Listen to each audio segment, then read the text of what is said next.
¿Quiénes son las 538 personas que nadie conoce pero van a elegir al próximo presidente de los Estados Unidos? En la democracia más longeva del mundo, los ciudadanos no votan directamente al jefe de Estado, sino a un grupo de individuos que representan a los distintos candidatos y que se comprometen a elegirlos en la elección legalmente decisiva, que no es el 3 de noviembre, sino el 14 de diciembre. ¿Qué es y cómo funciona el colegio electoral? En los Estados Unidos viven 328 millones de personas. Se espera que cerca de 150 millones voten en las elecciones de este martes. Muchas ya lo hicieron de forma anticipada, una participación récord.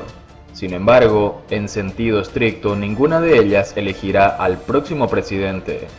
La tarea recaerá en un número mucho más reducido de individuos, los 538 integrantes del colegio electoral. Las elecciones presidenciales en los Estados Unidos son indirectas. Eso significa que los ciudadanos no votan por candidatos a presidente, aunque estos encabecen las boletas, sino por un grupo de personas designadas por cada partido en los 50 estados del país y en Washington, D.C. para representar su voluntad. Esos electores son los que, un mes después de los comicios, se reúnen para votar por alguno de los aspirantes al máximo cargo del país. Se espera que apoyen a quien le indicó la ciudadanía de su distrito, pero no siempre es así. ¿Por qué son 538? Cada estado tiene asignado un número de electores que equivale a la suma de las bancas que le corresponden en la Cámara de Representantes, que son proporcionales a su población, y en el Senado, donde son 2 para todos. California, el más poblado del país con 39 millones de habitantes, tiene 53 congresistas y 2 senadores, así que le tocan 55 votos en el colegio electoral.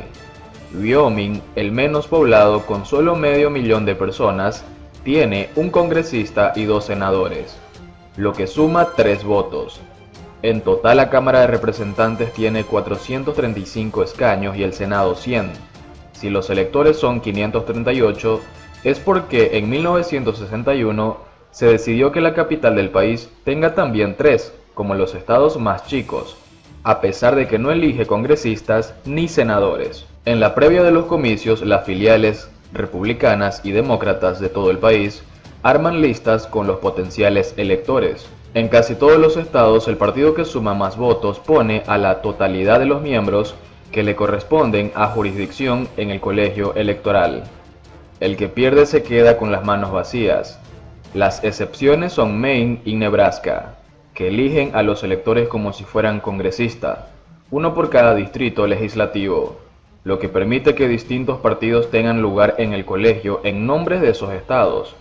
La decisión de que la representación en el colegio electoral se base en la representación en la Cámara de Representantes y en el Senado ha dado a los estados menos poblados un poder desproporcionado en relación con sus poblaciones.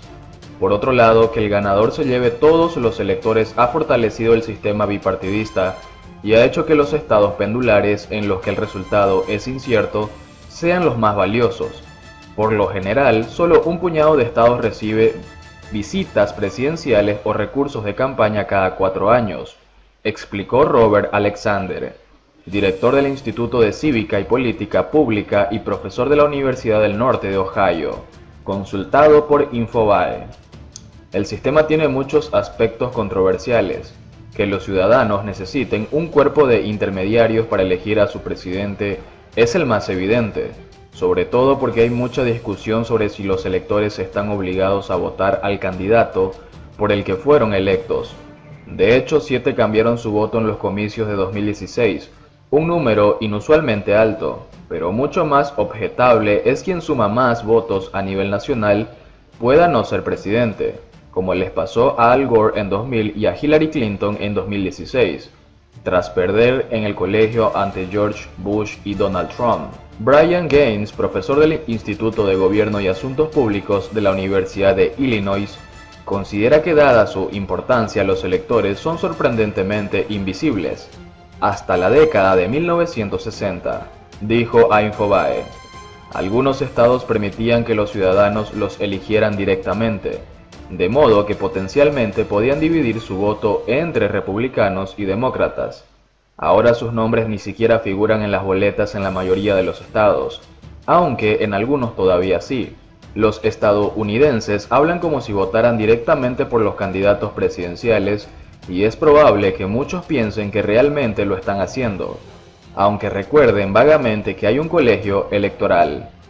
Es cierto que después de las elecciones del 2000 y 2016 se empezó a tomar más conciencia de la institución, pero solo las personas genuinamente interesadas en la política conocen los detalles, y prácticamente nadie sabe los nombres de los electores.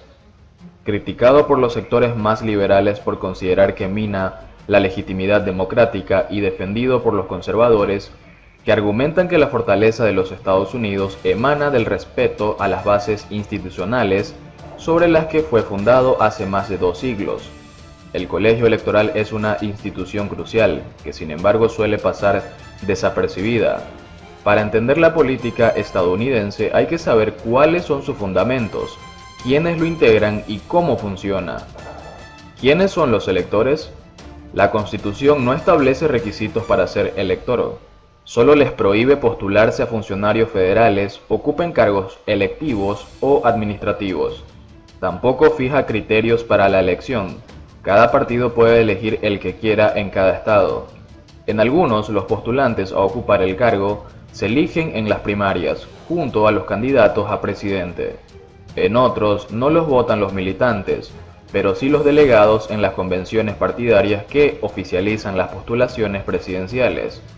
Otras alternativas son los que elige directamente el Comité Central del partido en el estado o los representantes del candidato que se impuso en las primarias. Ser nombrado elector puede ser un reconocimiento por parte del partido, que necesita contar con personas leales para tener certeza de que van a votar como se espera de ellos. Suelen ser dirigentes locales, legisladores del estado e incluso activistas muy reconocidos. La votación. Una vez que se confirma qué candidato a presidente ganó en los distintos estados del país, algo que habitualmente se sabe el martes a la noche, pero que en esta elección se puede demorar varios días por la gran cantidad de votos por correo, queda conformado el colegio electoral. Lo que muchos no saben es que nunca llega a ser un cuerpo colegiado que funciona como tal. Sus 538 miembros jamás se reúnen todos en el mismo sitio. La Constitución, que de hecho no habla de colegios sino de electores, determina que las distintas delegaciones de electores deben reunirse el primer lunes después del segundo miércoles de diciembre. Este año será el 14, en las capitales de sus respectivos estados, por lo general en el Capitolio. La ceremonia comienza con la lectura del certificado en el que se da cuenta del resultado de los comicios y de los nombres de los representantes elegidos. Luego los electores designan a uno de ellos para presidir la sesión. Entonces comienza sufragio, en el que primero se vota el presidente y después al vicepresidente en papeletas separadas. En algunos distritos hay boletas con los nombres de los candidatos y los electores solo deben marcar en la casilla correspondiente. En otros tienen que escribirlos ellos mismos. Después se cuentan los votos y finalmente se elabora una acta en la que consta cuántos recibió cada postulante, que lleva la firma de todos los electores. Ese documento se envía al Congreso en Washington, D.C. Incluso después de haberse reunido en los capitolios de los estados para emitir sus votos, los electores son casi siempre invisibles para el público, dijo Gaines. Hasta los raros casos de electores traidores que rompen su promesa son desconocidos. En 2004 hubo uno en Minnesota que aparentemente cometió un error y votó por John Edwards, compañero de fórmula de John Kerry para presidente, no para vicepresidente, pero nadie dio un paso adelante para admitir quién había sido. Así que no está claro si fue a propósito para dejar sentado algún tipo de punto o por accidente. Como los electores de Minnesota votan en secreto, no se sabe quién fue. El dilema de los traidores.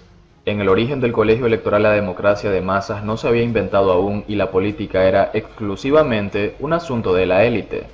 Así que cuando los padres fundadores de los Estados Unidos diseñaron la institución, creían que los electores debían utilizar su propio criterio para decidir quién debía ser presidente.